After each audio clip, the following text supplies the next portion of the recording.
விக்கிரவாண்டியில் 4 முனை போட்டி வெற்றி யாருக்கு? விழுப்புரம் மாவட்டம் விக்கிரவாண்டி சட்டமன்ற தொகுதி எம்எல்ஏ புகழேந்தி ஏப்ரல் உயிரிழந்தார்.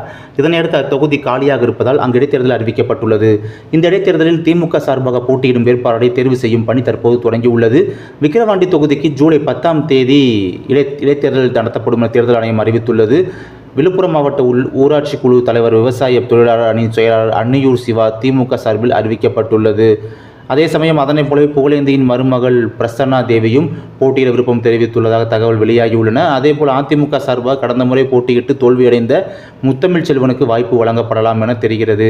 பாஜக கூட்டணியில் உள்ள பாமக இந்த தொகுதியில் போட்டியிட விருப்பம் தெரிவித்துள்ளது.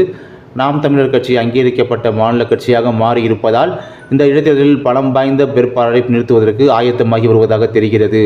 அனைத்து கட்சிகளும் தங்களின் பலத்தை நிரூபிக்க முழு உத்வேகத்துடன் பணியாற்றி வருகிறது. இந்த விக்கிரவாண்டி இடைத்தேர்தல் ஜூலை 10ஆம் தேதி நடக்க போகுது பார்த்தீங்களா? இந்த தேர்தலை யார் ஜெயிப்பார்கள் என்பதை பற்றி உங்களுடைய கணிப்பு என்னவாக இருக்கிறது அப்படின்னு தெரிஞ்சுக்கிறதுக்கு கீழே உள்ள கருத்து கேள்வி பெட்டி, அதாவது கமெண்ட் பாக்ஸில் பார்த்தீங்கன்னா உங்களுடைய பதிவுகளை பதிவிடுங்கள். நாங்களும் தெரிந்து கொள்கிறோம். அனைவரும் தெரிந்து கொள்ளட்டும். நன்றி.